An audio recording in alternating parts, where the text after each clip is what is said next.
porque esto es parte del caso. Entonces, vamos a continuar. Estamos hablando de generalidades de articulaciones.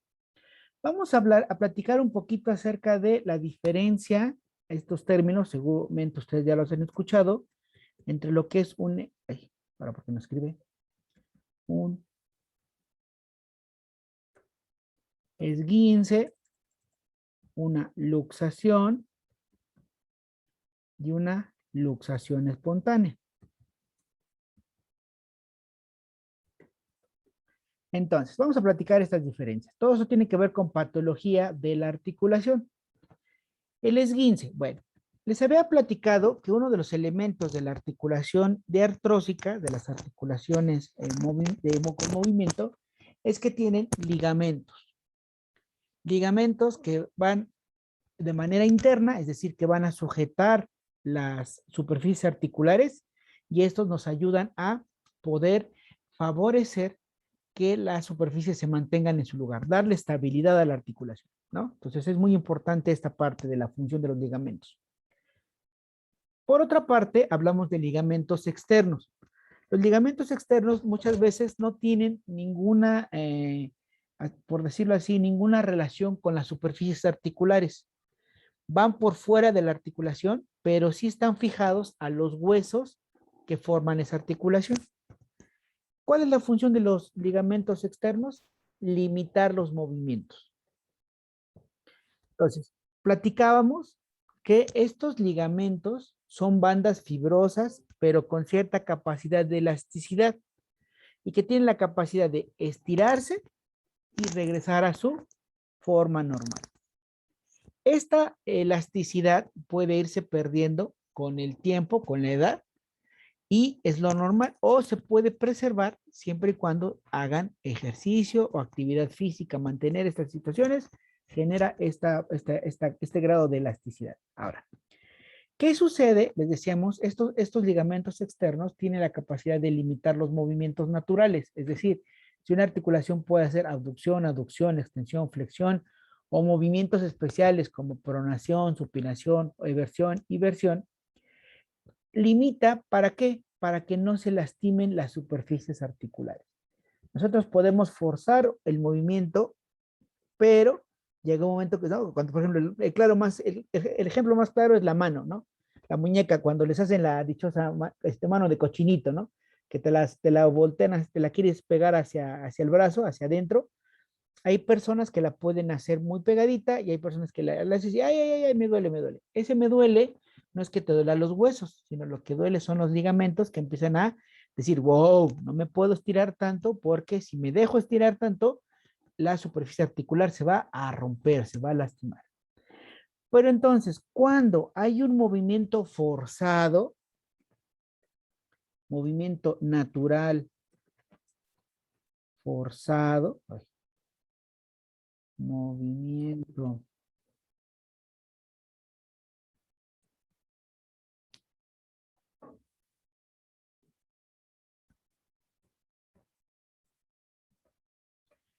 natural forzado de una articulación va a generar que haya una elongación, es decir, que se estiren, elongación súbita y traumática de los ligamentos. O sea, se estiran de momento, ¡fum! Ese estirar súbito manda una señal al sistema nervioso central y decir, espérate, si aquí hubo algo que quiere lastimar la articulación. ¿Cuál es el reflejo de poder evitar que la articulación se lastime? Pues el ligamento se inflama, se pone rígido y los músculos se ponen duros. El claro ejemplo de esta situación es cuando nos torcemos el tobillo, que te decía, ¿no? Vas bajando del camión, todavía se acaba de parar y ya te bajaste, pisas una piedra y se te va el tobillo para adentro o para afuera. Es el claro más ejemplo. Ahora, ¿esto qué sucede? Les decía, los ligamentos se estiran forzosa, rápida y traumáticamente y como respuesta de protección, el ligamento se vuelve rígido, se vuelve inflamado y los músculos se ponen duros. Ahora, estos esguinces tienen esa función, proteger que la articulación no se vaya a lastimar. Los esguinces podemos hablar de grado 1, grado 2 o grado 3 y finalmente hablamos de la ruptura ligamentaria. Ruptura ligamentaria. ¿Sale? Profe, ¿podría Ajá. volver a repetir la función? ¿No te escuché? Que si podría volver a repetir la función ¿De qué? del esguince. Ajá. Cuando una articulación sufre un movimiento natural muy forzado, entonces los ligamentos se estiran rápidamente. Y como respuesta, el ligamento se va a contraer, se va a poner rígido, se va a inflamar junto con la musculatura de la articulación. Y la función de esta respuesta es tratar de inmovilizar la articulación para protegerla de un daño posterior.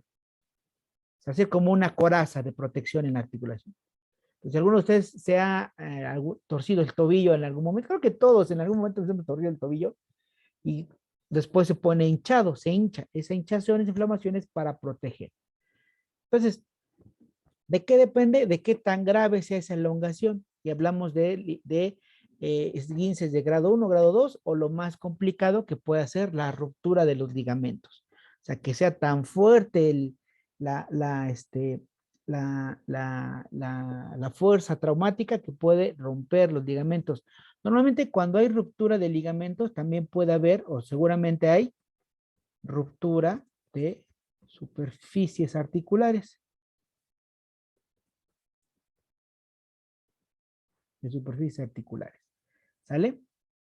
Ahora, normalmente, ¿qué hacer cuando tenemos un esguince? Bueno, te torces el piecito. Lo primero, evidentemente, es reposo. Eso de que te torciste el pie y te dicen, sigue caminando para que no, no te salga el golpe, ¿no? O para que no se te hinche. No. Si tú te torces el tobillo, te torces la muñeca, te torces el brazo, cualquier articulación, tienes un esguince, lo primero que tienes que hacer es favorecer el reposo. Si tú sigues utilizando la articulación, pues lo único que vas a hacer es mandar la señal al cuerpo de que estás generando todavía un mecanismo de agresión, ¿sale? Entonces, el cuerpo dice, este vato sigue, bueno, esta situación sigue agrediendo, ¿qué hago? Pues mayor inflamación y mayor rigidez. Entonces, por aquí te torces el pie, lo ideal es evitar utilizar la articulación.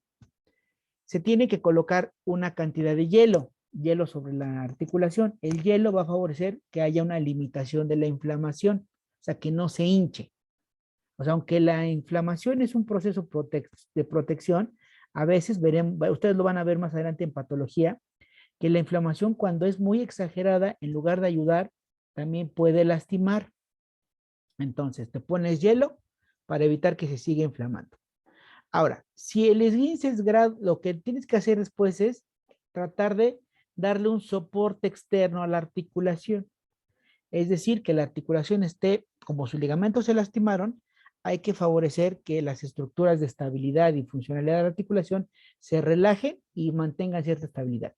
Si es un esguince grado 1, el más básico, nada más con inmovilizar con un vendaje no fuerte la articulación, eso ayuda a que puedas mantener la fuerza en la articulación.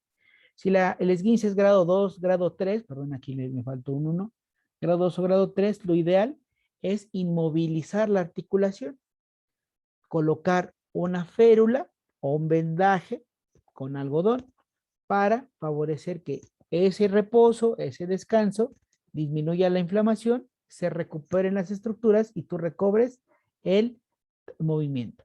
Ahora, si hay una ruptura ligamentaria, pues ahí sí ya normalmente esto requiere forzosamente una operación. Eso no es un problema. Ahora, aquí, ojo, algo de lo que mucho adolecen ustedes, porque son jóvenes y todo lo pueden, guapos, lindos y encantadores, es que muchas veces lastimamos una articulación, se nos tuerce, ¿no? Jugando básquetbol, jugando voleibol, momento de hacer la recepción, se nos tuerce la muñeca, se nos tuerce el brazo, cualquier articulación. Pasan unos días y ya nos sentimos bien y pues órale, pues ya no me duele, o me duele tantito, pero sigo jugando. Entonces otra vez andan ahí, diría mi abuela en paz descanse, andan como chivos locos jugando y haciendo actividad física importante. Si ustedes no sufren un esguince y no favorecen la regeneración y recuperación total de esas estructuras que se lastimaron, van a quedar con lesiones a largo plazo. Acuérdate que las lesiones normalmente cuando son de baja intensidad tienden a cicatrizar reponiendo las células normales que se perdieron. Pero si la lesión se mantiene, es continua y es constante, lo que hace el cuerpo es poner un tejido fibroso en lugar de un tejido funcional. Y entonces, a la larga, hasta que tienes tus 19, 20 años, pues no te duele, pero ni el apellido.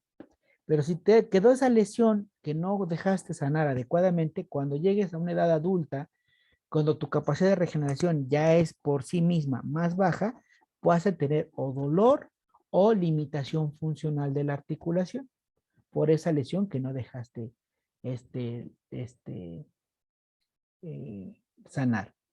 ¿Ok? La siguiente patología que vamos a hablar de articulaciones es la luxación. Y definimos como la luxación, ya saben que si hay dudas o preguntas, levanten su manita, con todo gusto. Y la luxación. ¿Qué pasó, Rol? Te escucho. Yo tengo una pregunta nada más. El tiempo de recuperación de la uno, la 2 y la 3. Normalmente, por ¿Cuál es? ejemplo, el esguince de grado 1 con 4 o 5 días ya la hiciste. El grado 2 aproximadamente unos 15 días. Y el grado 3, dependiendo qué tan grave fue la inflamación, puede ser incluso hasta de un mes o hasta 3 meses. Ya una ruptura ligamentaria puede incluso llevarte una recuperación de hasta 6 a 8 meses. Ok, gracias, doctor. Dice María Fernanda, exacto, después de un año, imagínate.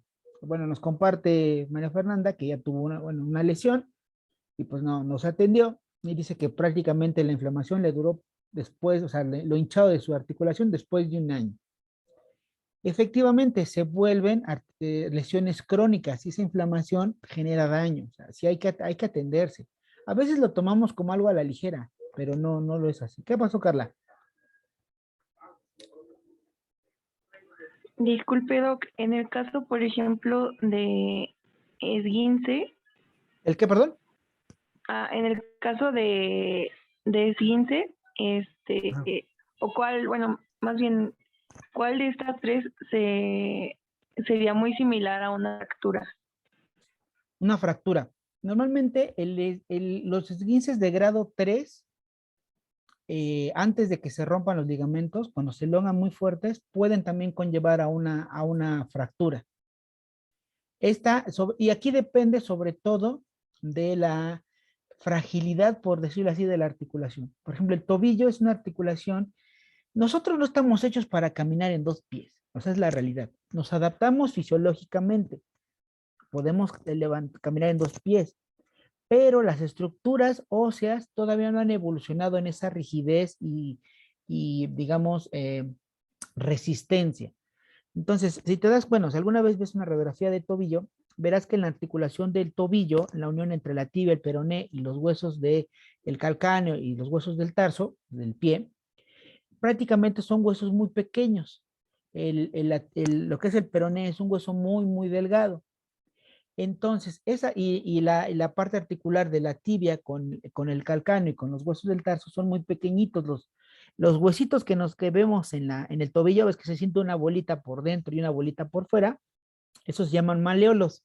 Son las partes terminales de la tibia y del peroné. Son muy pequeñitos. Entonces, al hacer un movimiento muy forzado, excesivamente forzado, el ligamento, al momento de hacer esa tracción excesiva, puede romper, ¿no?, en su movimiento de arrastre la superficie articular. Entonces, normalmente en un esguince grado 3 o una ruptura ligamentaria, normalmente va acompañado por una fractura.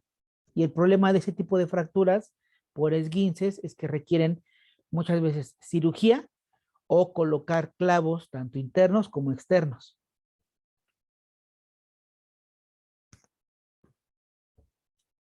Ok, gracias, Doc. Es que, por ejemplo, una vez en Porras me caí y me fracturé el pie izquierdo, Ujú.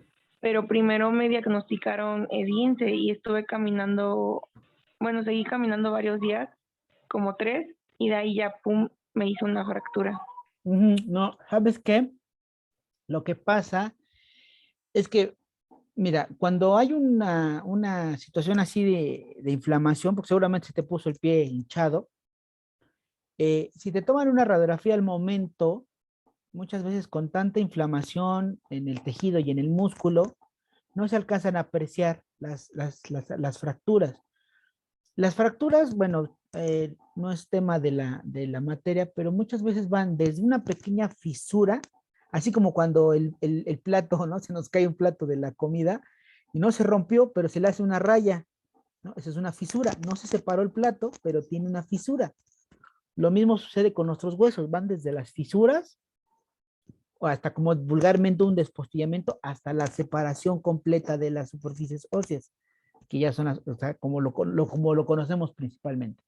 Entonces, por eso les decía, cuando tenemos un esguince, lo ideal, y si está muy inflamado, es primero tratar de inmovilizar la articulación para que se desinflame una, y si hay una fractura que no es visible a simple vista en la radiografía por tan inflamado que está la articulación, podemos favorecer que si tú no caminas, si tú no mueves el brazo, esa fractura no se desplace o se vuelva completa, porque a lo mejor tú lo que pudiste haber tenido es una fisura, una pequeña fisura en tu articulación, y el hecho de seguir caminando favoreció que se volviera una fractura completa. Entonces, por eso le digo, a veces ustedes como jóvenes, yo a mí también me pasó, alguna vez fui joven, pero entonces nos pasa, ¿no? Nos golpeamos, no pasa nada, un golpecito, no, hay que atenderse, ¿sale? Emanuel, creo que levantaste la manita, ¿no? Como yo vi un caso aquí en mi pueblo, que una persona tuvo un esguince, pero pues sí se esguinzó feo, pero pues esas personas creen en ese tipo de hueseros y así, entonces pues la llevaron al huesero y le hicieron pues muy feo, y pues a lo mejor era un grado 3, pero pues al inmovilizarla y así, pues hubiera quedado bien, pero pues la llevaron al huesero y pues le hicieron una ruptura y la tuvieron que intervención quirúrgica. Y esta parte de los quiroprácticos, híjole, mira, quiero meterme en camisa de once varas. O sea, hay gente que se dedica de manera empírica a practicar ciertas cuestiones de tipo médico. Pues los quiroprácticos o los famosos hueseros empíricos, hay muchos que sí son muy buenos. O sea, la verdad, sí son buenos. Y hay otros, y así como muchos también profesionales, pues que tienden a ser charlatanes.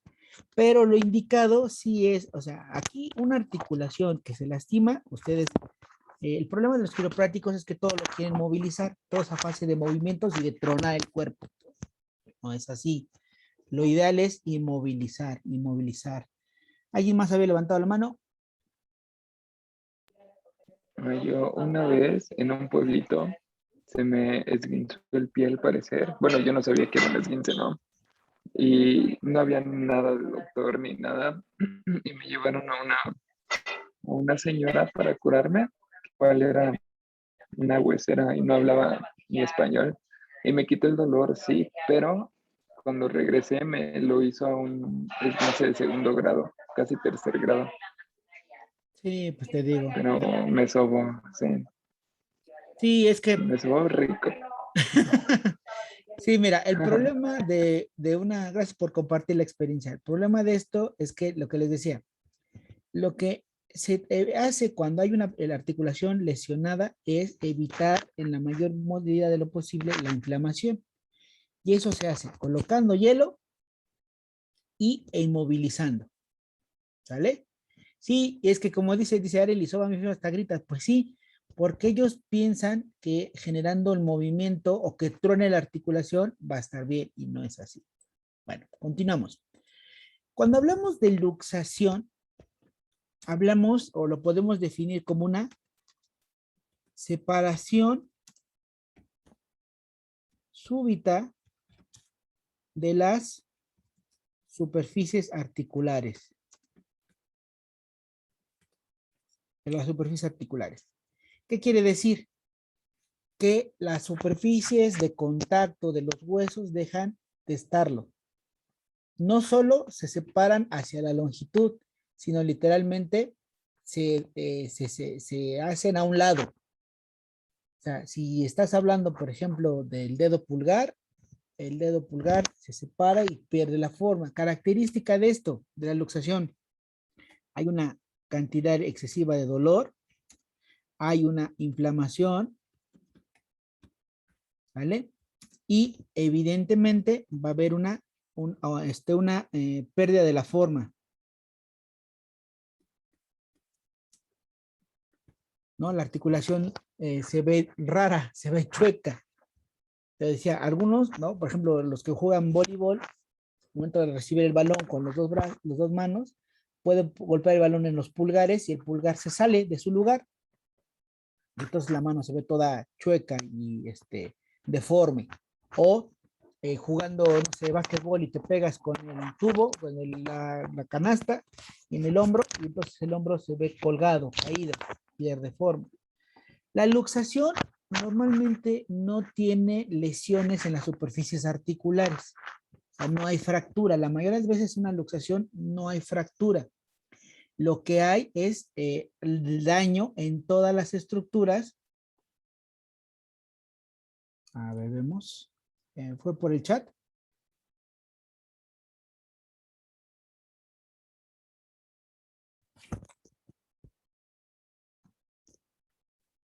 Ahorita lo checo. Entonces, les decía, normalmente una luxación no implica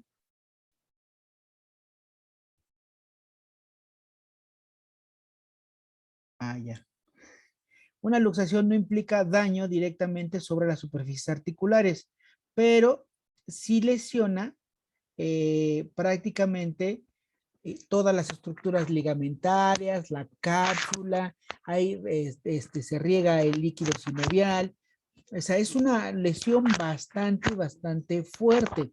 O sea, en el esguince solo se lastiman los ligamentos, pero en la luxación se lastiman prácticamente todos los elementos de la articulación. La cápsula, ligamentos internos, externos, el líquido sinovial y todo lo demás. Ahora, para que la luxación deje de hacer lo suficientemente daño, porque el hecho de que estén separadas las superficies articulares sigue generando daño, entre más se tarde, más daño se va a hacer, los músculos se ponen rígidos, se ponen duros para tratar de proteger. Acuérdate que es una protección espontánea e inespecífica de los músculos. ¿Qué hay que hacer? Hacer la reducción. ¿Qué quiere decir? Tratar de regresar las superficies articulares a su lugar como debe de ser. O sea, que vuelvan a estar en contacto. Esto, entre más rápido lo hagas, más fácilmente lo vas a poder hacer, es decir, no se va a batallar con el paciente, le va a generar menos dolor y va a haber menos daño. Ahora, una articulación que después de que sea luxado, requiere que esté inmovilizada forzosamente. Si te luxas la muñeca, si te luxas el dedo, si te luxas el hombro, forzosamente requiere una férula o un aparato ortopédico para que la articulación esté sin movimiento. ¿Qué tiempo? Por lo menos 3 meses. ¿Para qué? Para que todas estas estructuras musculares, ligamentarias, cápsula y demás se regeneren adecuadamente. Es decir, se compongan todos, ¿no? Si hablamos que en el esguince se estiraban mucho los ligamentos, aquí la elongación es completamente más elevada. Una vez que pasa el tiempo de movilización y de regeneración, requiere ahora un proceso de rehabilitación para recobrar el arco de movimiento adecuado. ¿Qué sucede si tú tienes una luxación por la causa que sea, por la causa que sea, y no atiendes? Dices, ay, pues ya llevo un mes, ya no me duele, ya puedo mover el brazo, ya me quito el cabestrillo y empiezo a hacer. Si tú no rehabilitas adecuadamente una articulación que ha sido luxada, los ligamentos pueden quedar, imagínate como aquella, ¿no? Una liga normal, la acabas de sacar la caja, la estiras, la sueltas y regresa a su forma normal. Pero ¿qué pasa si la dejas estirada durante mucho tiempo? Cuando la sueltas, esa liga ya no regresa a su forma original. Entonces, lo mismo sucedió con los ligamentos en una articulación luxada. Se estiraron tanto los ligamentos que si tú no los dejas recuperarse, van a quedar con cierta laxitud o flacidez. Y entonces, en lugar de hacer su chamba de mantener la articulación estable, fácilmente la articulación puede entrar en un proceso de luxación espontánea. ¿Qué quiere decir? Te lastimaste el hombro, te lo luxaste, no lo recuperaste adecuadamente, estás en la cocina y te dice tu mamá, a ver, David, bájame por favor esta de la alacena, estiras tu brazo para bajar el café y ¡pum! Se zafa la articulación. Vas a recoger la mochila y ¡pum! Se salva la. ¿Qué sucede cuando pasa esto de las luxaciones espontáneas? Que hay un daño ya generalizado en la articulación y que los ligamentos se vuelven tan elásticos, tan guanguitos, por decirlo así coloquialmente, que ya no van a hacer su función. Te tienen que operar para reposicionar esos ligamentos y acortarlos, reposicionarlos en el hueso para que hagan la función. Entonces está por demás decir que una luxación espontánea a la larga puede generar una degeneración de la articulación. Es decir, si tú no atiendes esa luxación espontánea, con el tiempo vas a hacer que tu articulación se limite paulatinamente hasta que vayas perdiendo un porcentaje de la capacidad del movimiento de esa articulación. ¿Sale? Wow. Ok, sí, mira aquí, bueno, nos comparte María Fernanda un caso por mensaje, dice, bueno, un conocido de ella, un accidente y que pues lamentablemente estuvo lastimado de su espalda. Dice, ya después no podía ponerse de pie y tenía mucho dolor, pues, no fue fractura, pero aún sufre dolores de espalda. En la columna vertebral también es una articulación de tipo anfiartrosis. Cada vértebra se une con las demás vértebras a través de los famosos discos intervertebrales. Nuestra columna vertebral es una sola articulación, desde la espalda baja hasta nuestro cuello, hasta la cabeza. Entonces, cada pequeña articulación entre vértebra y vértebra hace un pequeño movimiento que si lo sumas, podemos hacer el movimiento, por ejemplo, cuando nos agachamos a hacer tocar las puntas de los pies, es movimiento de articulación de la columna. Si haces una flexión hacia la derecha, hacia la izquierda o hacia atrás, tu espalda es movimiento de la columna. Entonces, efectivamente, más que esto, al golpe que recibió este paciente, generó inflamación de la musculatura de la espalda como medio de protección y sí, efectivamente, le generó un esguince. La articulación de las vértebras tiene muchos ligamentos, tanto a los lados como adelante como atrás de las vértebras para facilitar que se mantengan en su lugar las vértebras. Entonces seguramente tuvo un esguince por el golpe y por la contractura muscular. Entonces aquí sería recomendable, así de plano, si no lo valoraron, que lo valore un fisioterapeuta. ¿Sale?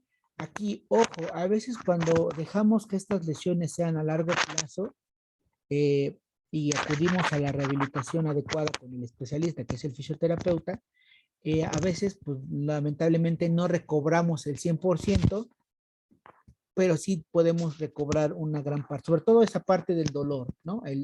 Tener dolor. Hay gente que no sé por qué se acostumbra a tener dolor, no lo sé, pero hay gente, ustedes lo van a ver cuando lleguen a sus consultas, que hay gente que no sé qué tengo un mes con el dolor. ¿Por qué tienes un mes con el dolor? O sea, no lo sé.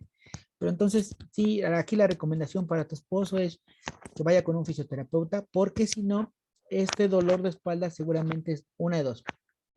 Evaluar que no haya quedado una lesión en algún disco intervertebral o que tenga una lesión muscular, que el músculo quedó lesionado, está trabajando de manera normal y si no se relaja ese músculo, a la larga puede generarle otras complicaciones, desviación de la columna, espasmos, limitación de movimiento.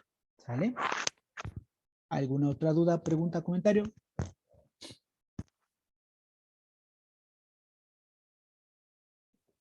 Híjole, pues ahí sí que te digo. Fer. Bueno, si no hay dudas, preguntas, comentarios, también déjenme dejar de compartir esto. Ahora.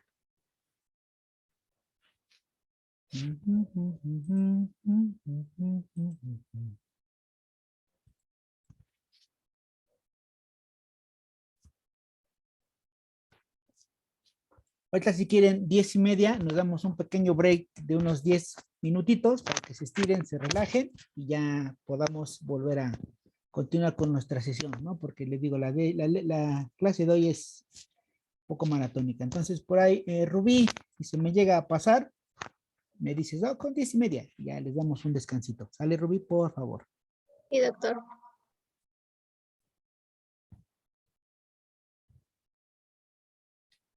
Entonces, el punto de que habláramos este inicio de nuestro temario acerca de generadores de articulaciones es porque vamos a enfocarlo hacia una articulación importante, a la más relevante que ustedes como estomatólogos es su área de estudio, la articulación temporomandibular. Decíamos acá, ¿no? La articulación entre el temporal y la mandíbula. ¿Se acordarán cuando platicamos de anatomía de cabeza y de cabeza y de la cara, del cráneo y de la cara, perdón? Que decíamos, todas las articulaciones de la cabeza en general, cara y cráneo, son articulaciones que no se mueven. La única articulación que tiene un grado de movimiento es esta. Entonces, es importante que ustedes conozcan las características anatómicas y funcionales de esta articulación. Lo que yo pretendo, ya les había comentado en un inicio, es no solo que ustedes comprendan y aprendan cada una de las estructuras anatómicas que conforman esta articulación. Vamos a ver un poquito de su fisiología, un poquito de sus movimientos naturales, pero lo importante que lo vamos a hacer es darle un enfoque ahora un poco más clínico. ¿Qué quiere decir? Que ustedes puedan aplicar estos conocimientos que van a adquirir ahora sí en los pacientes, en un paciente real. Obviamente, esta parte de la articulación ustedes lo van, obviamente les digo esto, obviamente de acuerdo a sus capacidades. Si van en segundo semestre, no vamos a hablar de cosas muy raras y tergiversadas que no puedan conceptualizar adecuadamente y que en lugar de ayudarles, los hagan bolas, ¿no? Lo vamos a ver a este nivel profesional en el que ustedes están. Esto de la articulación temporomandibular lo van a retomar así a profundidad cuando hablen de oclusión, en la materia de oclusión y en la materia de ortopedia y ortodoncia. ¿Sale? Pero entonces es importante que les quede bien claro los conceptos de cómo está en esta articulación. Les decía en un inicio, cuando hablamos la apertura del curso, si ustedes le dan en el Google, así, problemas de articulación temporomandibular y te van a salir un chorro de estudios que avalan que hay entre el 80, más o menos el 85% de la población tienen algún problema de esta articulación. Y entonces quiere decir que ahorita somos un poquito más o menos 30, 20, somos 24 ahorita en la sesión. Pues 9 por 11, casi 22 personas de las que estamos acá, por esta estadística, deberíamos de tener algún tipo de trastorno o alteración de esta articulación. Entonces, debiera de ser parte de su chamba, de su profesionalidad, el que cuando llegue un paciente a una consulta con ustedes tengan que deben de hacer una valoración integral del paciente. Una de las grandes broncas que yo siempre peleo con los estomatólogos, porque luego dicen, es que se sienten más los médicos y nos denigran, y les digo, a ver, pues para que el que tiene que ensalzar y defender su profesión eres tú, y no con palabras, sino con acciones. Anteriormente la carrera se llamaba cirujano dentista. Cuando hablamos de cirujano dentista es porque todo el estudio de la licenciatura se enfocaba exclusivamente al órgano dentario, a la enfermedad de los dientes solamente. Ahora se llama estomatología.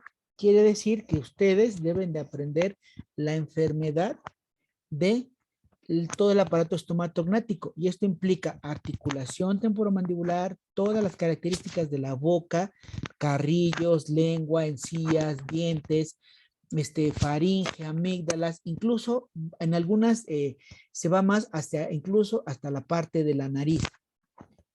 Entonces, cuando un paciente llegue con ustedes, ¿no? Si llega Rubí, en este caso que Rubí es pacientita, y llega con alguno de ustedes, y Rubí dice, es que me duele mi dientito, porque comí una nuez, la rompí, me rompió el diente.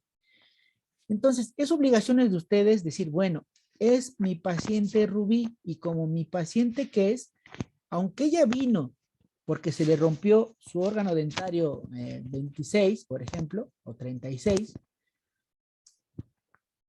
yo le voy a hacer ahí a lo mejor una incrustación, una endodoncia, una corona, algo le voy a hacer. Pero es mi obligación revisarla integralmente.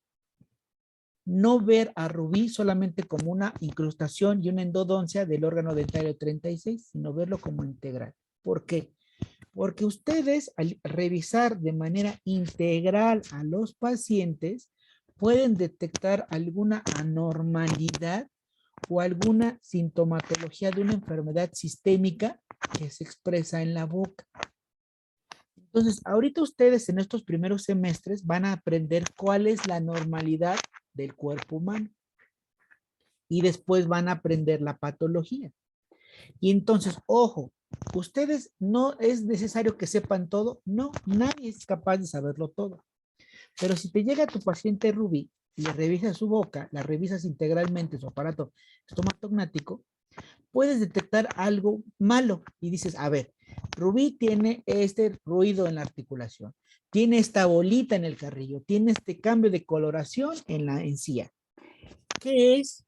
No lo sé, pero sí sé que eso no debería de estar ahí, y entonces lo mando con el especialista adecuado. O al contrario, si sabes qué es, y entonces Rubí iba solamente por su amalgama o su incrustación, pero tú le detectas otra patología y le das un tratamiento integral y restableces la salud de tu paciente. ¿Sale? Porque muchas enfermedades, por eso les he dicho, enfermedades reumáticas pueden tener su expresión de enfermedad en nuestra, en la boca, en la lengua. Los diabéticos tienen expresiones de algunas enfermedades de características en la lengua, en la boca. Platicábamos cuando hablamos de, otra que hablamos, por ejemplo, de los pares craneales, veremos que uno de los síntomas de previos a una parálisis facial es la pérdida del gusto, y obviamente ahora que por lo del el COVID, ¿no? Pero es otra cosa. Y esa parálisis, ustedes pueden detectarlo y atenderlo adecuadamente. Entonces, el objetivo de este módulo es, bueno, ya van a aprender cómo es la anatomía. ¿Y qué hago con eso? Bueno, ya para que muchos de ustedes ya tienen ganas de meter mano, de a ver qué vamos a hacerle, pues vamos a tratar de aplicar los conocimientos obtenidos en este módulo para valorarlo con pacientes que tengamos a la mano. ¿Quiénes? Pues los de la familia. No los voy a mandar a que atiendan a vecinos, a primos que no han visto. Estamos en una situación de emergencia, de contingencia, no los voy a exponer. Pero entonces, bueno, convives con tu mamá, con tu papá, con tus abuelitos. A veces a lo mejor se convive con los tíos. Bueno, con ellos vamos a trabajar este tipo de situaciones en particular. ¿Vale? Ahora. Entonces, lo que les decía, con esto empiezo y con esto para que nos vayamos al descanso un momentito. La articulación temporomandibular es una articulación que es muy dinámica. Es una articulación, como les había dicho, que es la única móvil de nuestra cabezota. Normalmente siempre vemos que esta articulación la utilizamos para masticar, para el primer proceso del proceso digestivo, ¿no? Desgarrar los alimentos, triturar los alimentos con ayuda de nuestros órganos dentarios, y normalmente siempre pensamos que esa función es la más importante o la única de la articulación, el masticar, y no es así. Nuestra articulación cumple varias funciones o varios roles fisiológicos aparte de la masticación. Otro, por ejemplo, es la deglución. Una vez que ya desgarraste el alimento, también la articulación se mueve para que podamos tragar el bolo alimenticio y pase a la faringe para hacia el esófago. Entonces, no solo se mueve al momento de masticar, sino también se mueve al momento de deglutir. Vamos a hablar, por ejemplo, ahorita yo estoy hablando, hablo y hablo y hablo, para que podamos hablar, para que el sonido salga adecuadamente a una buena fonación, se requiere que la boca se abra. Digo, a menos que sea yo ventríloco, ¿no? De esos que hablan con la boca cerrada, no se puede.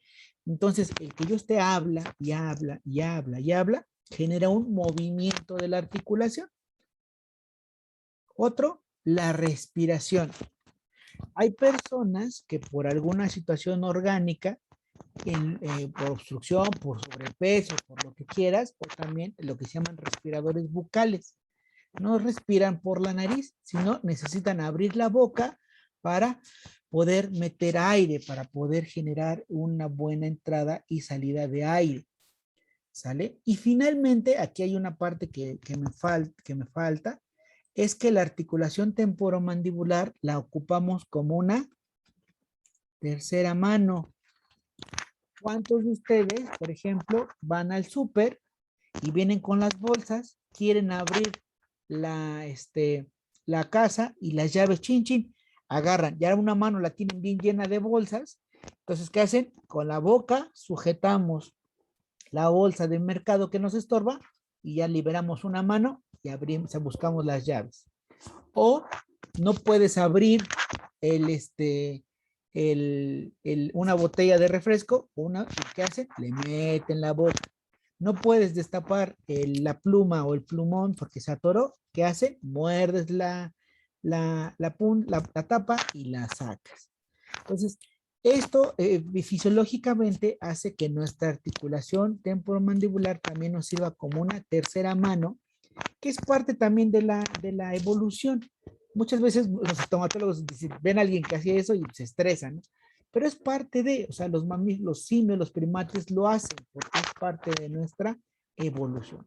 Ahora, si todo esto combinamos, todo lo que hacemos en el día, masticamos, deglutimos, hablamos, respiramos o llevamos cosas a la boca, aproximadamente nuestra articulación como mínimo se mueve unas 2.500 veces en un día.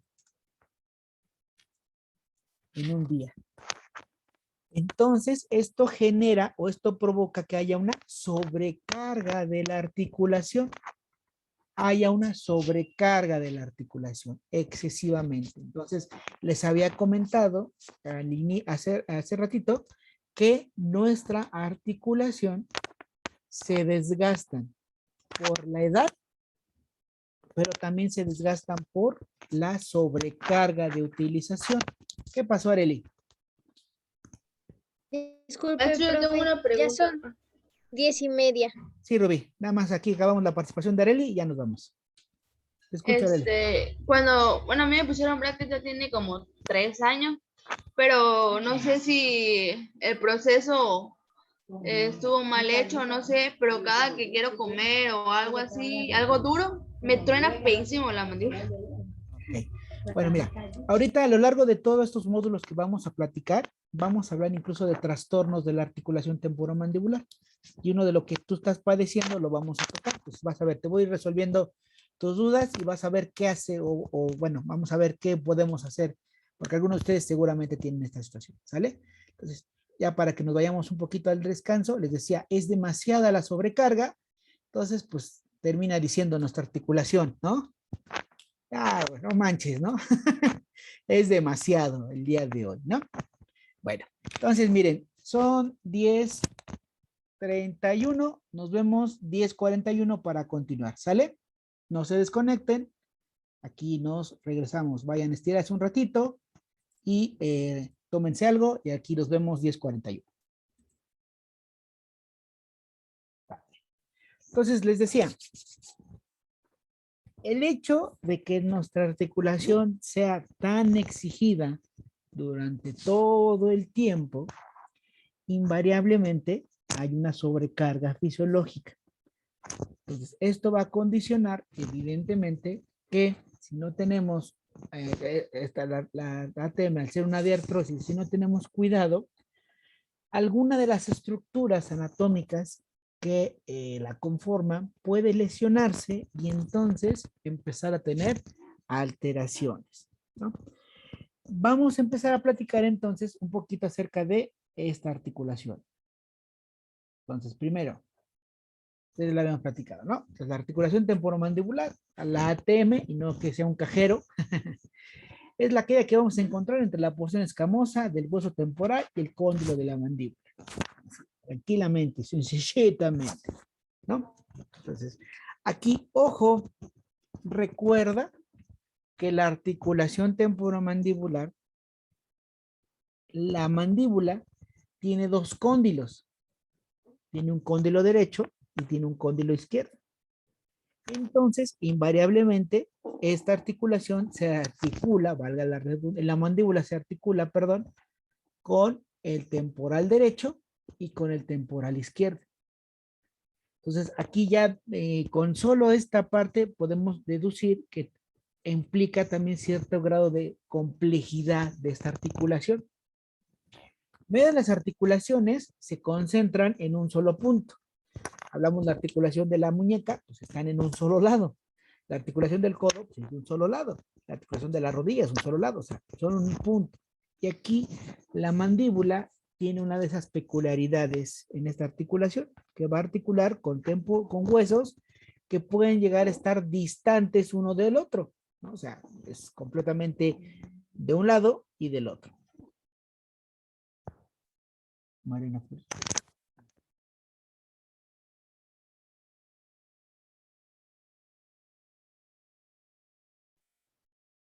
Ahora bien, desde el punto de vista funcional, la articulación temporomandibular la vamos a clasificar como una diartrosis, evidentemente porque es una articulación que tiene movimiento, y es bicondílea, es decir, porque tiene dos cóndilos. Claro. Ay, espérate aquí. Ahí está. Bueno, no me deja. Ahí está. ¿Vale? Entonces es una diartrosis bicondílea, por lo que les había comentado. Tiene dos cóndilos de mandíbula y esto le da cierta peculiaridad anatómica. Ahora, ya le voy a cambiar. Ahora, lo que les decía esto que la articulación temporal, acuérdense que no soy mucho de tanta diapositiva, pero bueno, el chiste es que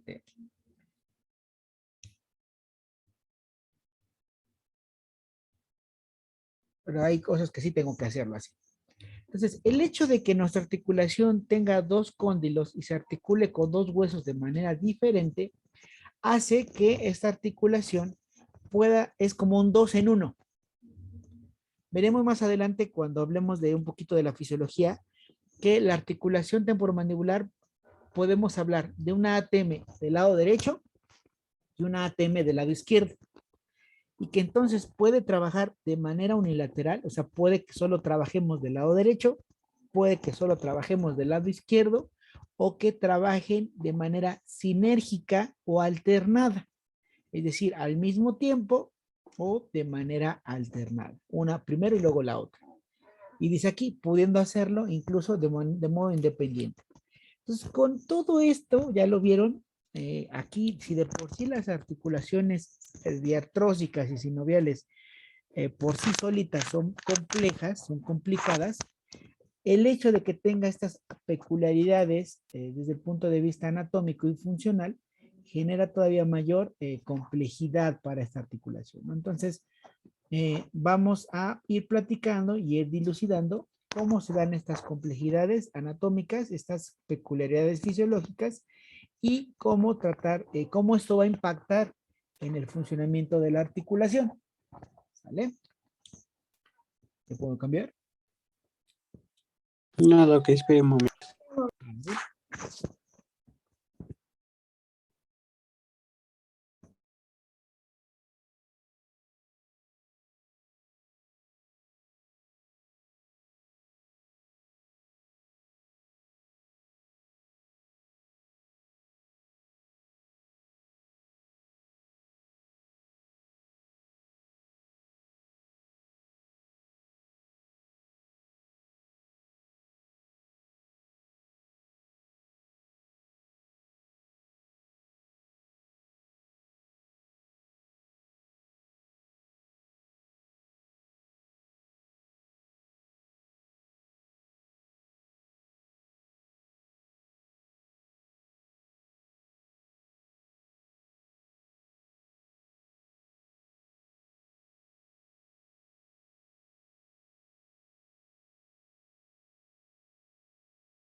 ¿Ya puedo? Ya, profe. Ya, profe. Entonces, vamos a platicar entonces un poco de los elementos que conforman la articulación temporomandibular. ¿Qué elementos están dentro de esta? Entonces, primero vamos a hablar de las estructuras óseas que los componen. Entonces, aquí vamos a dar un pequeño repaso. Ya usted lo vimos el semestre pasado cuando hablamos de huesos de la cara y del cráneo. Pero bueno, vamos a recordar ciertas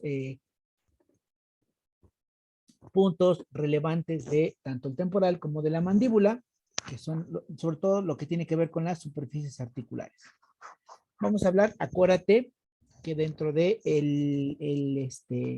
la conformación de las articulaciones diartrósicas o sinoviales, uno de los elementos que está presente para evitar que estén en contacto las superficies articulares una con otra, pero que también nos sirve para rectificar las superficies articulares, es una pequeña porción de cartílago interarticular. Entonces, en este caso, en la articulación temporomandibular, este cartílago que hace estas funciones de protección y de evitar que estén en contacto las superficies articulares, va a recibir el nombre de disco articular. ¿Sí? A veces en diferentes articulaciones va cambiando el nombre de estas estructuras. Aquí se llama disco.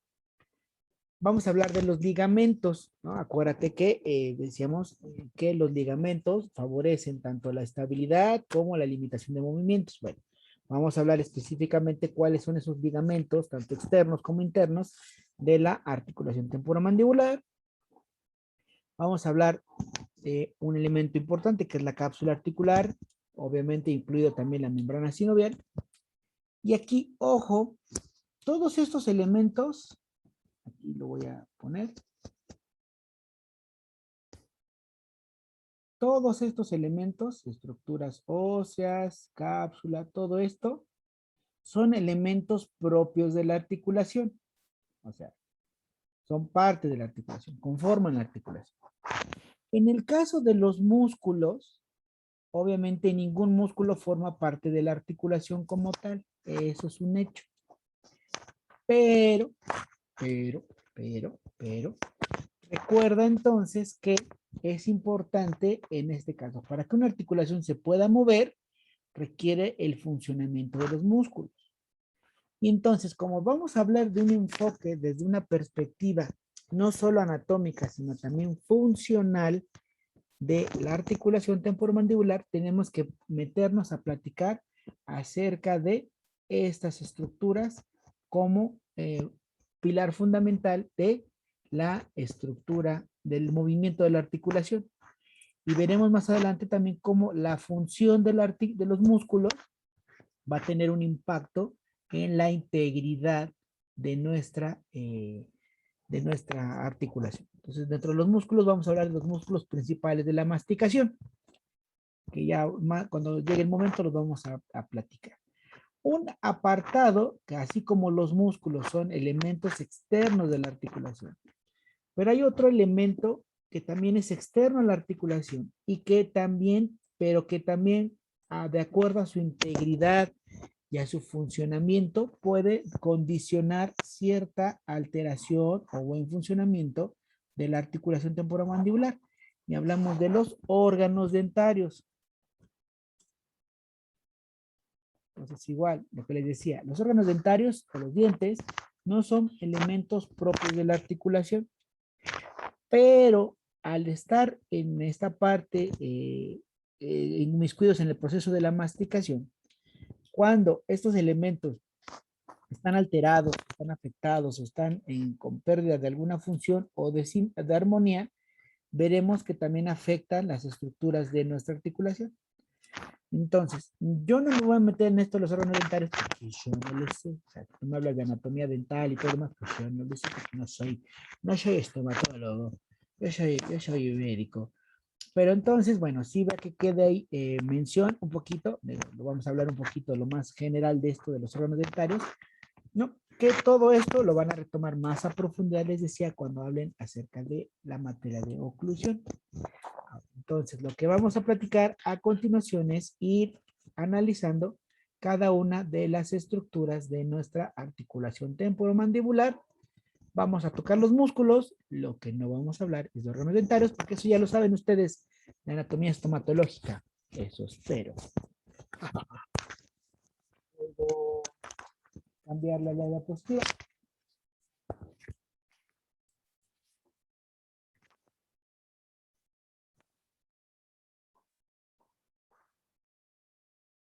Puedo cambiar la diapositiva. Sí, doc. Ya, doc.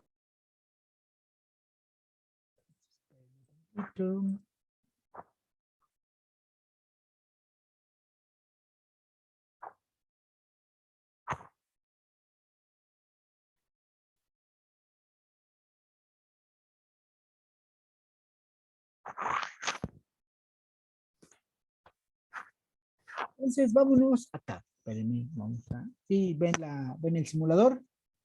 ¿Y se ve en pantalla? Sí, doctor. Sí, doctor. Sí, doctor. Sale. Entonces, vámonos para acá.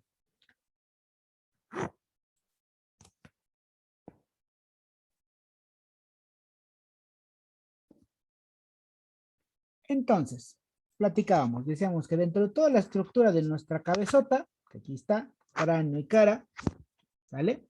La articulación temporomandibular es aquella que está formada por la mandíbula, ¿sale? La mandíbula y tanto temporal del lado izquierdo como temporal del lado derecho, ¿vale? Por eso decimos que es una articulación bicondilia, porque hay una articulación acá con el cóndilo de un lado y con el cóndilo del otro lado, de derecho e izquierdo. Esto es una articulación doble. Entonces, vamos a platicar un poquito acerca de las peculiaridades anatómicas, recordar cómo está hecho este asunto. Acá está. Entonces, las dos es lo que vamos a platicar. Primero, vamos a platicar de la mandíbula. Entonces, recordarás, vamos a hacer pequeña memoria, que, ahí ¿dónde está? Ahí, sube la mandíbula. Entonces recordaremos, y le pongo de esta manera, que nuestra mandíbula para su estudio y tratado de análisis, la dividimos en tres porciones. Una parte central y en forma de herradura que se llama el cuerpo, y dos partes cuadriláteras o de forma rectangular que son laterales, que se denominan las ramas de la mandíbula, ¿no? Ahora, la que nos interesa en este particular punto de vista, en este particular momento, son nuestras ramas. Entonces, vamos acá y hacemos acercamiento. Y entonces, acordarás que nuestra rama mandibular, les decía, tiene una forma un tanto rectangular, con un sentido un tanto vertical, y entonces hablamos que es plana nuestra rama mandibular, y que esta rama mandibular pues, va a tener evidentemente dos caras, una cara externa, una cara interna, ¿sale? 4 bordes, borde anterior, borde superior, borde posterior y un borde inferior que se fusiona con nuestro cuerpo, ¿sale? Este es un pequeño repaso. Ahora, dentro de entonces nos interesan las ramas. Dentro de la superficie de la cara externa, esto que estamos viendo acá, decíamos que esta superficie es un tanto rugosa. Véanla, ahí la voy a acercar más. Ahí está, rugosita, rugosita, rugosita. ¿Por qué? Pues porque normalmente sobre esta cara van a haber asientos o inserciones de músculos. Entonces, específicamente sobre prácticamente toda la cara externa de nuestra rama mandibular, decíamos, en su momento se va a insertar el músculo macetero. Vean que aquí prácticamente toda la cara externa de la rama encontramos insertado tanto el haz profundo como el haz superficial de nuestro músculo macetero. ¿Vale? Ahí está. Todo chulo, lindo y encantador. ¿Ok? Vamos a quitarlo. Ahora, dentro de la cara interna de nuestra rama, decíamos que era un tanto lisa, ¿no? Un poquito lisa. Y sobre todo que en esta cara interna íbamos a encontrar antes que nada, ¿cómo se llama este orificio? Agujero mandibular. El agujero mandibular, que es por donde va a ingresar tanto la arteria como el nervio alveolar o dentario inferior. Aquí mero, ¿no? Mucho lo vemos. No me deja, no me deja. Entonces aquí, alveolar inferior, tanto la arteria como el nervio. Acá está. Ahí está, ¿no? Arteria y nervio. Entonces, para encontrar este agujerito o este agujero foramen mandibular, aquí encontramos un saliente en forma puntiaguda que recibe el nombre de... ¿Cómo se llama este saliente en forma de puntita? ¿La qué? ¿Es la língula? La língula mandibular o espina de Spix, perversamente. Muy bien. ¿Sale? Esta parte de acá, vamos a señalarlo para que se acuerden. Acá está nuestra língula mandibular. Ahora, también decíamos que sobre toda esta cara interna de nuestra mandíbula, vamos a borrar aquí el dibujo, ¿no? Se inserta un músculo también importante de la masticación, que es el músculo pterigoideo.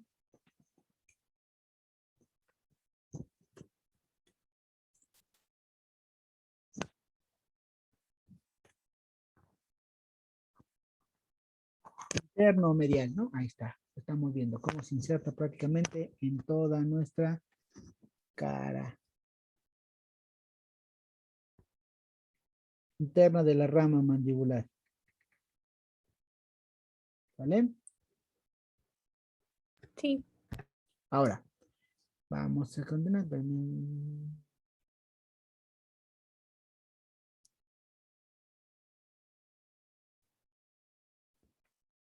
Me mandó un mensaje de la jefasa. De modo de no contestarle, ¿verdad? Voy a regañar. Sale. Entonces, esto es por la cara interna de nuestra mandíbula, de nuestra rama mandibular. ¿Ok? Bueno, vamos a continuar. Ahora, de los bordes, el borde que más nos interesa, evidentemente, es el borde superior. Este medio de acá. ¿Por qué? Porque es el borde articular, que es el que ahorita vamos a estudiar con lo que tiene que ver la articulación temporomandibular. Entonces, el borde superior decíamos que propiamente, aquí para que nos ubiquemos, aquí es anterior, aquí es posterior. Entonces, el borde superior de la rama mandibular va a tener tres estructuras de adelante hacia atrás. A ver, recuerden, la primera estructura en forma de triangulito, de pirámide o como de un sombrerito de duende. ¿Cómo se llama? Apófisis coronoide. Apófisis coronoides, efectivamente. Y esta es importante o relevante porque aquí en la apófisis coronoides se va a insertar un músculo principal de la masticación que es el músculo temporal. Ahí está, vean, todo en toda la apófisis coronoide. ¿Vale? Luego, por detrás de esa apófisis coronoides vamos a encontrar una indentadura, ¿no? Una depresión del borde que se va a llamar Escotadura mandibular. o escotadura, ¿okay? ¿Cuál es el nombre? No mandibular, es escotadura sigmoidea. ¿Sale? Y aquí es importante porque a través de esta escotadura van a pasar tanto arterias como nervios que dan irrigación e inervación a nuestro músculo macetero. Entonces, esto lo vamos a ver más adelante, los nervios y arterias que pasan por esta zona. Entonces, repito, por la escotadura sigmoidea pasa tanto las arterias como nervios que le dan irrigación e inervación a nuestro músculo macetero. Y finalmente, en la parte más posterior, encontramos una apófisis que se llama Apófisis condilar. apófisis condilar, perverso. Ya están hechos ustedes. Bolas, pero hecho. No, no es cierto. Perfecto. Ahora, esta apófisis condilar, a su vez, decíamos, tiene dos subsegmentos o dos porciones. Una porción que se vuelve estrecha, como si hubiéramos puesto una un dedito, esa porción estrecha recibe el nombre de cuello del cóndilo. Y ese cuello del cóndilo es importante porque ahí se inserta el músculo pterigoideo externo.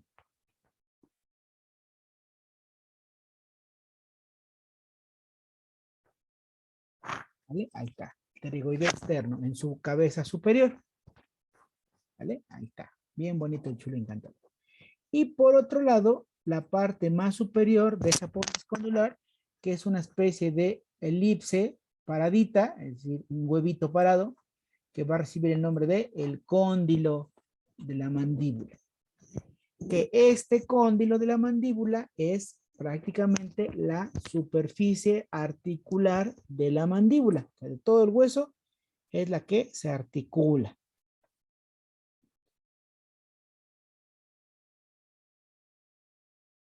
¿Vale? ¿Vamos bien hasta ahí? Un poquito de recordatorio. Siguiente. Vamos a borrar esto. Porque estamos recordando nada más.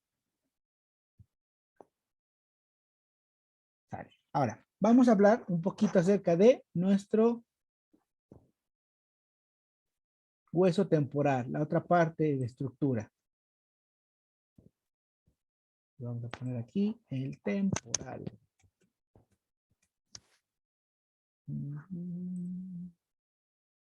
Este sale. Entonces aquí está el temporal.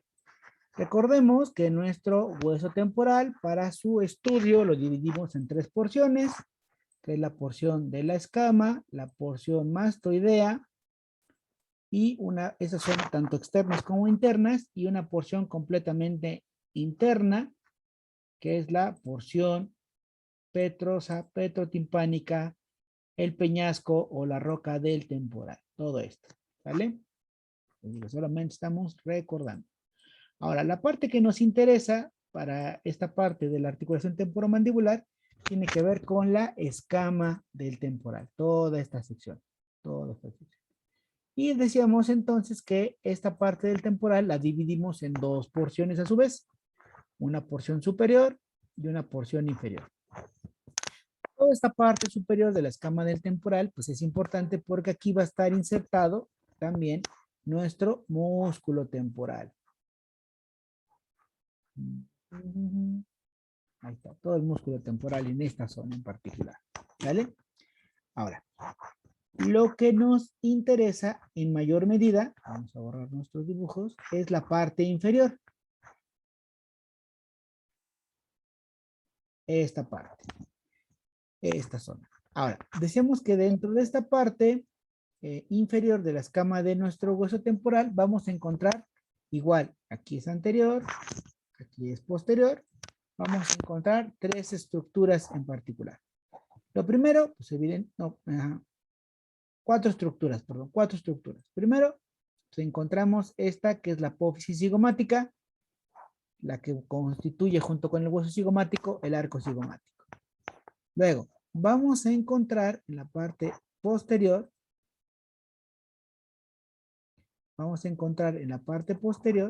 una pequeña saliente redondeada. ¿Cómo se llama este saliente redondeado? Tubérculo. ¿No? Ajá, bueno, tubérculo o cóndilo del temporal. ¿Sale? Luego, en la parte más del medio, o más en la parte media, vamos a encontrar una gran cavidad.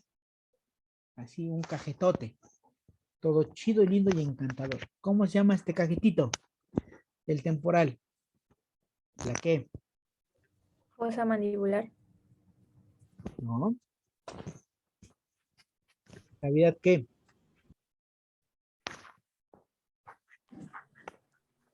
Saliente óseo. No.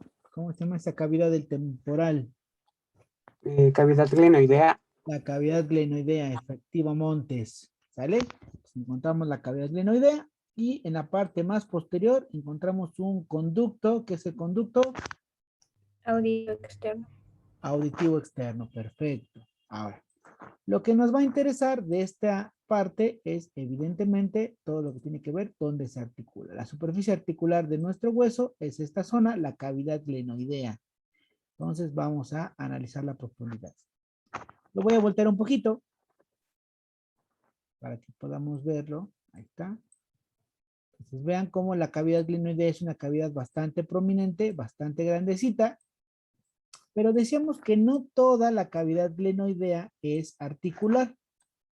¿Sale? Recordarás que prácticamente está dividida esta cavidad glenoidea por una línea que se denomina cisura de Glaser, cisura de Glaser, y entonces divide esta cavidad glenoidea en dos porciones, una porción interna y una porción externa.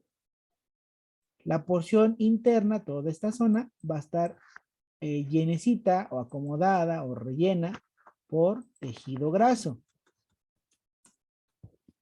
Tejido graso.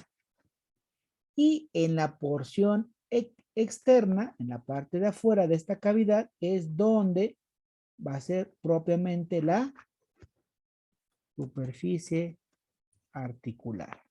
¿Vale? En esta zona es la superficie articular. Entonces, recuerda que entonces decíamos, la parte externa de la cavidad glenoidea del hueso temporal es propiamente la superficie articular. Aquí es donde se va a articular el cóndilo de la mandíbula. Y entonces, ahora sí, podemos ver claramente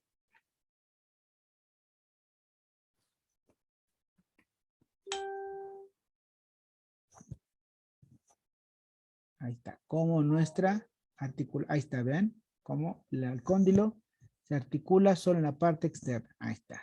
Y entonces, ahora sí, vemos linda, hermosa y encantadora nuestra articulación temporomandibular, tanto del lado derecho como del lado izquierdo. ¿Alguna duda, pregunta al respecto? Doctor, ¿cómo dijo que se llamaba? ¿Cóndilo qué? Cóndilo mandibular. Donde el que se articula de la mandíbula, el cóndilo mandibular.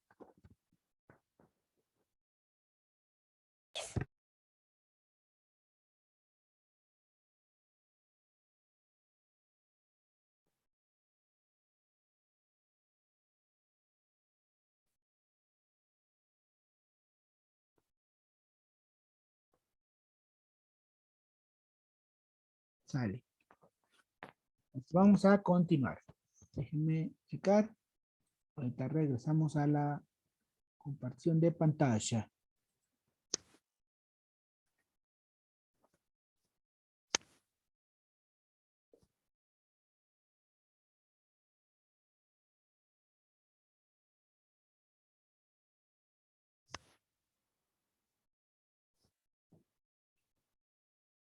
Vamos a hablar ahora entonces de el disco articular.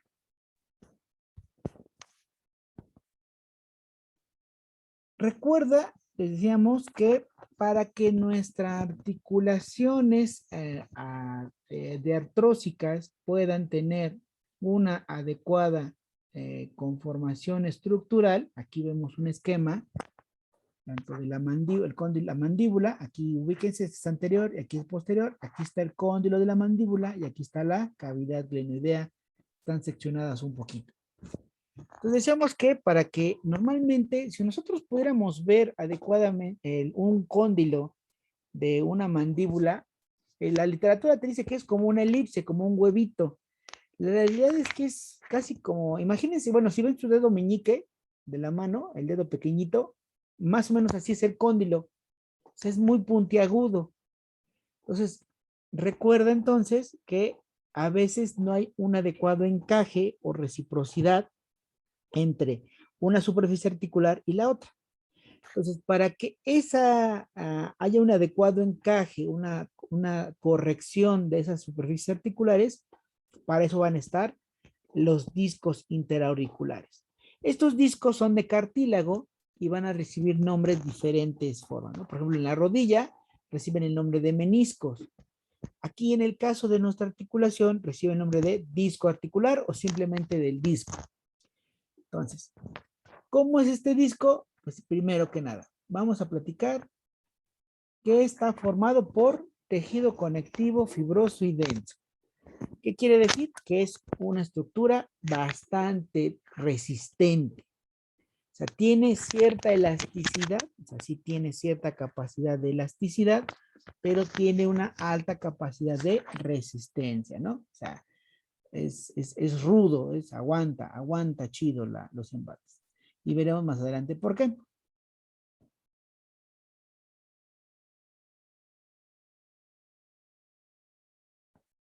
Ahora, siguiente.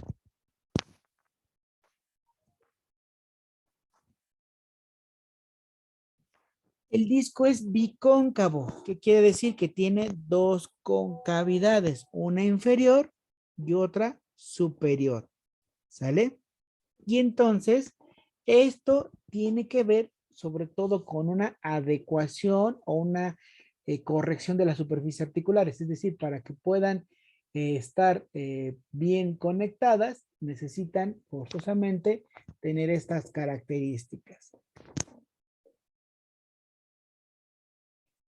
Decíamos, se va a posicionar entre la cavidad glenoidea y el cóndilo de la mandíbula. Recuerda entonces cuando hablamos de generales de articulaciones diartrósicas que decía un punto, el objetivo de los cartílagos articulares es mantener cierta distancia entre las superficies articulares.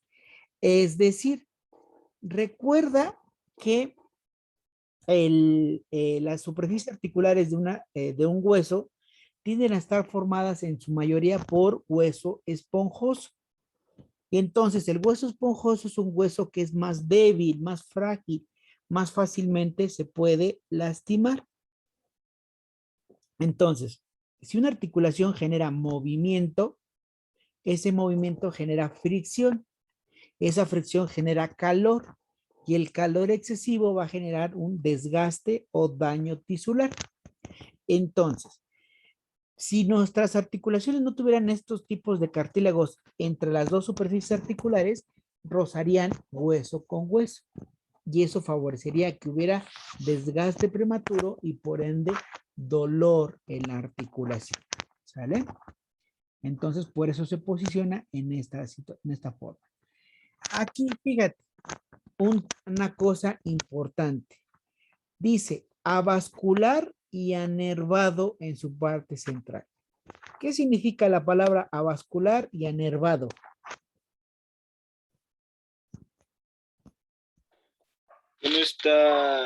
No tiene arterias ni venas y no tiene nervios. Exactamente, muy bien. Entonces recordemos nuestra etimología. El prefijo a significa sin. Sin. Y cuando hablamos de vascular, hablamos de vasos y no de los vasos con los que tomamos agüita, sino cuando hablamos de vasos es de arterias o venas. Entonces, avascular, sin arterias y sin nervios, sin vasos. Anervado y sin, y cuando hablamos de una inervación, hablamos de nervios. Entonces, el disco no tiene ni arterias, ni venas, ni nervios en su parte central. Y tú dirás, bueno, ¿y eso cómo por qué? Pues muy sencillo, ahorita les pongo esta imagen, a ver, vamos a ver, acá está, fíjate. El disco, decía aquí, en la información, se posiciona, aquí está la cavidad glenoidea, este es nuestro cóndilo de la mandíbula, y entonces el disco se posiciona exactamente entre los dos. Ahora, veremos más adelante que cuando hay movimiento de apertura de la boca, el cóndilo va a ser un movimiento de rotación y de traslación. Es decir, va a moverse sobre su eje y va a mover su posición. Entonces el cóndilo hace un movimiento de inclinación hacia atrás y se posiciona de manera hacia adelante el cóndilo en esta zona. Pero al momento que nuestro cóndilo se abre o se mueve para hacer el movimiento de apertura de la boca, el disco también se mueve hacia adelante, es decir, lo va a acompañar. Y una vez que lo acompaña, este disco, el cóndilo se va a posicionar, el disco articular, perdón, se va a posicionar entre el cóndilo del temporal y el cóndilo de la mandíbula. Y entonces aquí este disco va a estar presionado. Déjenme borrar para que quede claro. Entonces, cuando el cóndilo se mueve, el disco se posiciona aquí, en esta zona. Así. Y entonces el cóndilo quedaría acá. Perdón por el dibujo un poco medio chafa. Ahí está. Así quedaría el cóndilo de la mandíbula, cóndilo del temporal, el disco articular. Entonces, cuando se posiciona en esta parte, en esta forma, el cóndilo de la mandíbula literalmente está ejerciendo presión sobre el disco, lo está apachurrando. ¿Qué pasaría si esa parte del disco tuviera muchas arterias o venas y tuviera nervios? ¿Qué pasaría cuando el cóndilo lo apachurra? ¿Qué le pasaría al disco? Se romperían las venas, ¿no? Entonces, si se rompen las venas, hay un Derrame. sangrado, efectivamente. ¿Y qué pasa si tiene nervios y lo apachurramos?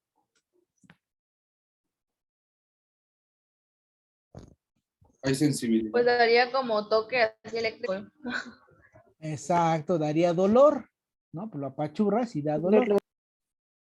¿Vale? Entonces, efectivamente, entonces, para que eso no suceda, según ya le di acceso a Fátima, ya está aquí. Entonces, para que eso no suceda, el movimiento fisiológico, toda esta zona central de nuestro disco,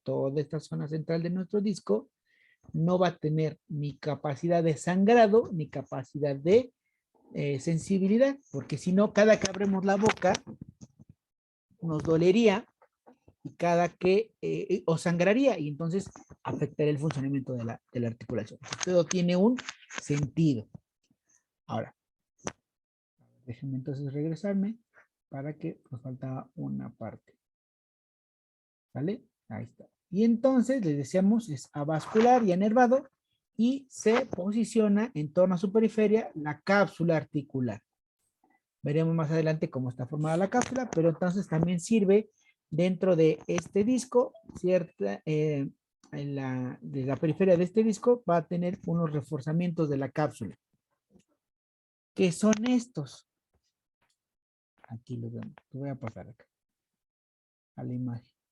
Entonces, estos ligamentos, aquí los vamos a ver, fíjate, estos ligamentos, este de acá, ¿vale? Este de acá, y este de acá, son ligamentos que aquí tendría que estar nuestra cápsula articular, todo esto, así, estaría en nuestra cápsula. Entonces, si te das cuenta, el disco tiene ligamentos que se fijan a la cápsula articular. ¿Esto para qué sirve? Pues para que el disco se mantenga en su posición, para que no se salga del lugar. Y entonces, para que el disco en el movimiento de apertura pueda irse hacia adelante, y cuando cerramos, regrese hacia atrás y mantenga su eje de simetría, mantenga su posición adecuada. Para que eso suceda, requiere de una fijación, pero a su vez de unas estructuras que le permitan el movimiento. Y eso lo va a facilitar los ligamentos que se adhieren del disco hacia la cápsula articular. Ahora bien, esto, el disco articular se mueve hacia adelante y hacia atrás, y les decía, funciona para evitar que choquen las superficies articulares, sirve como un tope entre el cóndilo de la mandíbula y el cóndilo del temporal para que este cóndilo de la mandíbula no se salga de su lugar. Cuando el disco se posiciona en esta parte, sirve como una cuña, ¿no? Como un tope, y así el cóndilo no se va a salir del lugar. Entonces, como verán, el disco tiene muchas funciones, tanto dinámicas como fisiológicas. Y entonces, efectivamente, también recibe muchísima carga dinámica. Entonces, uno de los primeros elementos que va a sufrir cuando hay una alteración de la articulación temporomandibular es el disco. Entonces, cuando el disco empieza a fallar, se queda muy desplazado hacia adelante, no regresa a su posición habitual, se pierde este eje de simetría, empiezan a acentuarse los problemas de articulación temporomandibular, que puede desencadenar incluso en que el disco se degrade, o sea, ya no se pueda regenerar, ya lo perdimos, ya lo lastimamos tanto, y entonces hay un impactamiento del cóndilo sobre la cavidad glenoidea. ¿Vale? Ahora, déjenme dejar de compartir porque necesito enseñarles un video al respecto. ¿Dudas hasta acá? No, doctor.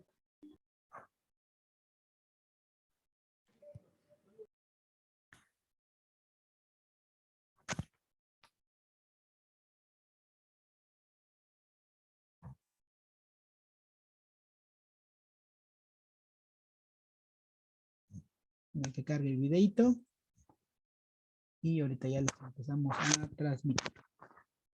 Using bite effects to explain the occlusal causes of TMJ disorders. A TMJ disorder is basically something going wrong with your jaw joint. This video addresses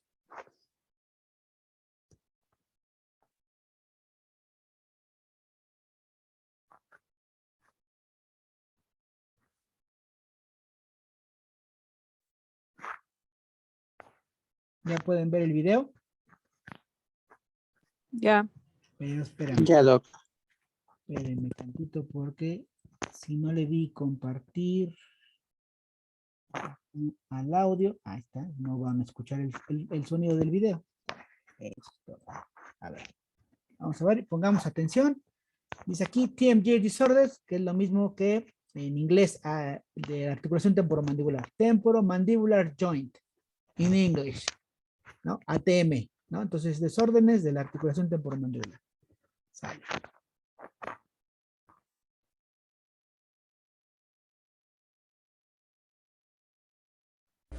using bite effects to explain the occlusal causes of TMJ disorders.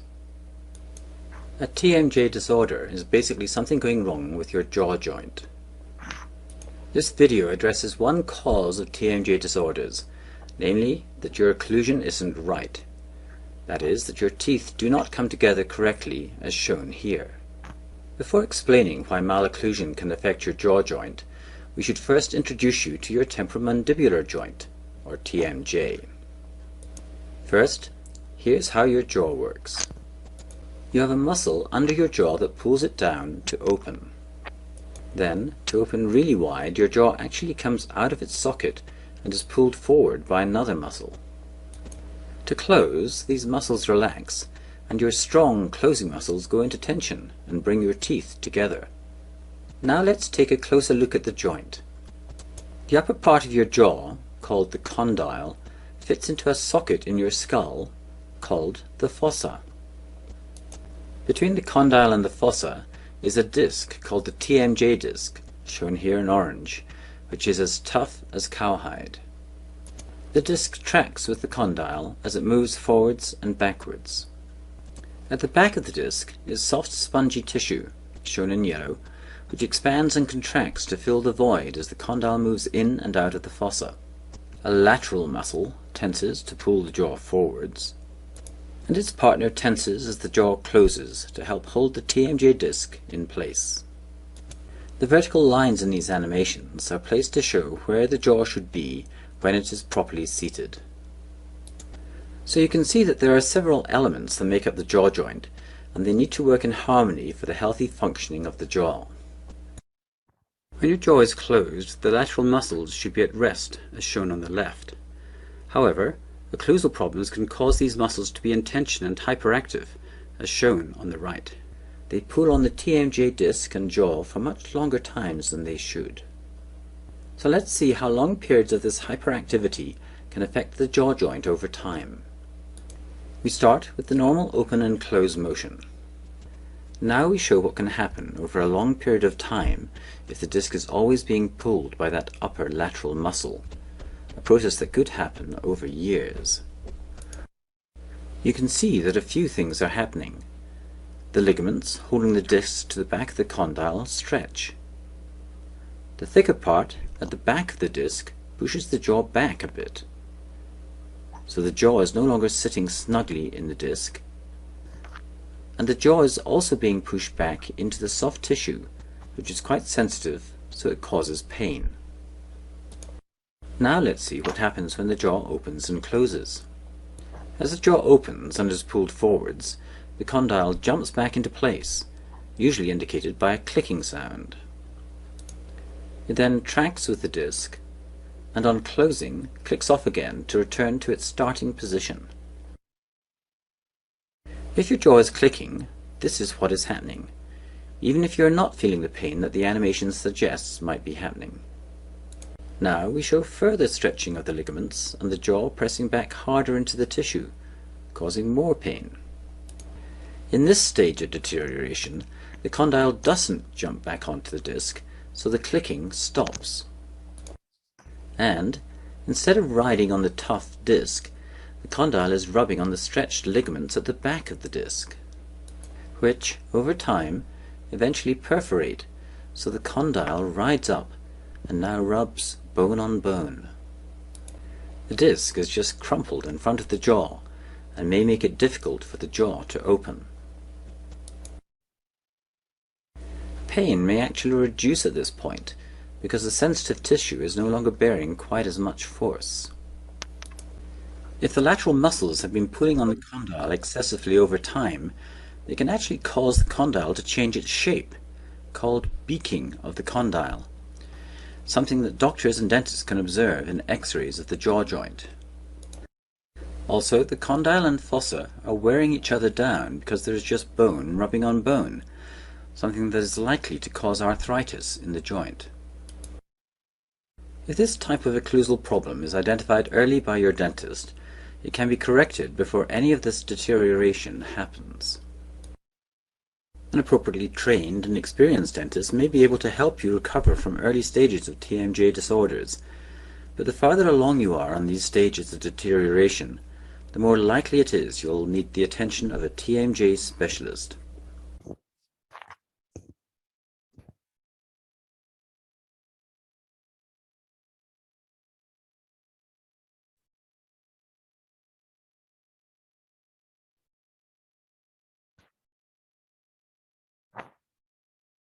¿Vale?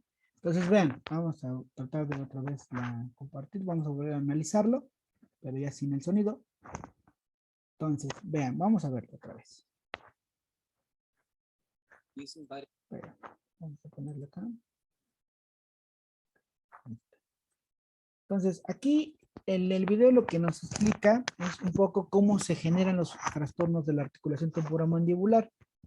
Y cómo es que estos cómo se van afectándose los elementos de la articulación. Aquí nos platica que evidentemente son tres elementos que deben de estar en concordancia. Uno, que los músculos estén trabajando chido, que los condicionantes oclusales estén bien, o sea que hay una buena oclusión del paciente. Si alguna de estas cuestiones se afecta, evidentemente va a empezar a tener un mal funcionamiento de la articulación temporomandibular. ¿Sale? Entonces aquí habla incluso de los condicionantes oclusales. Digo, no me voy a meter mucho en eso porque esa parte lo van a ver. Entonces, en un movimiento normal, vean lo que les decía. El cóndilo se hace un movimiento de rotación y de traslación, es decir, gira y se mueve hacia adelante. ¿Quién hace el movimiento de apertura en esta parte? Aquí estamos hablando del músculo pterigoideo. Pterigoideo externo en su cabeza inferior y el pterigoideo externo en su cabeza superior. Entonces vean cómo uno tracciona el cóndilo de la mandíbula para abrir y en este caso la parte superior del pterigoideo externo es el que tracciona el disco para que el disco haga un movimiento hacia adelante. ¿Se dan cuenta? Aquí lo vemos. Vean cómo entonces hace este movimiento hacia adelante en el momento de apertura y después regresa hacia atrás en el momento de cierre, pero entonces al final lo que se busca es que este eje de simetría quede entre el cóndilo, la cavidad glenoidea y nuestro disco articular, que quede en la parte central donde es anervado y donde es avascular. Eso se ve en un movimiento normal, ¿no? Ahí va a pasar. ¿Qué sucede si los músculos funcionan mal o hay una posición, una alteración de la oclusión? Eso entonces va a generar, lo que les decía, esto va a generar que haya una alteración en el movimiento de los músculos primero, traccionando de manera no adecuada al disco articular. ¿Vale? Entonces aquí lo vemos cómo se empieza a, perdón, debe de haber una simetría, dice, entre el cóndilo y nuestro cavidad glenoidea junto con la parte central del disco. Eso debe estar de manera estable, lo que así tendría que aparecer dentro de nuestra articulación.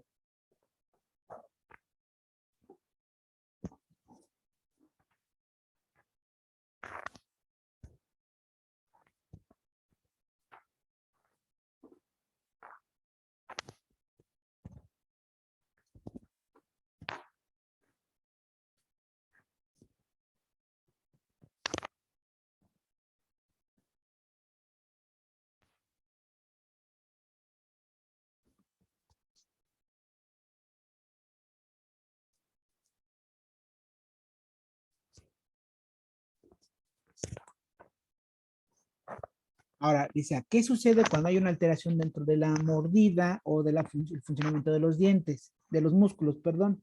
El eje de simetría entre el cóndilo, el disco y la cavidad glenoidea se va perdiendo. El cóndilo tiende a ser o traccionado hacia adelante o el disco también traccionado hacia adelante. Ahora, cuando eso sucede, que hay una alteración en el funcionamiento del cóndilo y del funcionamiento del disco, vean cómo el disco es traccionado muy hacia adelante, se pierde este eje de simetría y cuando el disco empieza a lastimarse, a perder su funcionalidad porque se apachurra donde no debe de ser, empieza una degradación del disco, hay una impactación en la parte posterior de la cavidad glenoidea y con el disco y eso genera mayor degeneración. ¿Sale? Acá, acuérdate que cuando apachurramos la parte del disco que sí es, tiene vascularidad, el disco empieza a morirse porque entonces ya no tiene nutrición, ya no tiene alimentación y ya no tiene capacidad de regeneración. ¿Sale? Y entonces lo que sucede al final, vean, es un proceso que se vuelve paulatino, progresivo, hay atrapamiento del disco, vean cómo se desplaza incluso el cóndilo hacia el cóndilo del temporal. Eso es un atrapamiento del disco, que es como un tronido, ¿no? Se atora algo acá. Esto lo veremos cuando hablemos de los trastornos.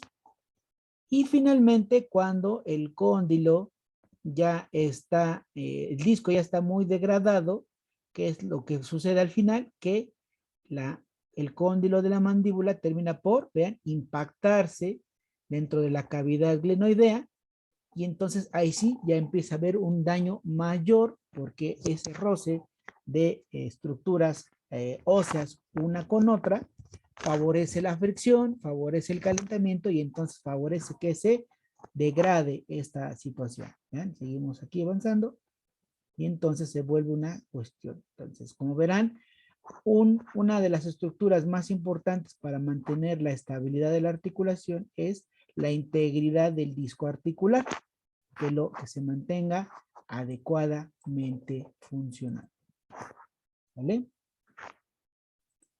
¿Alguna duda hasta acá?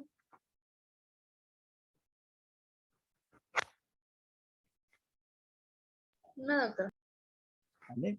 Bueno. Entonces, bueno. Déjenme, aquí me voy a dejar de compartir, porque hay algo que necesito también enseñarles. Espérenme tantito.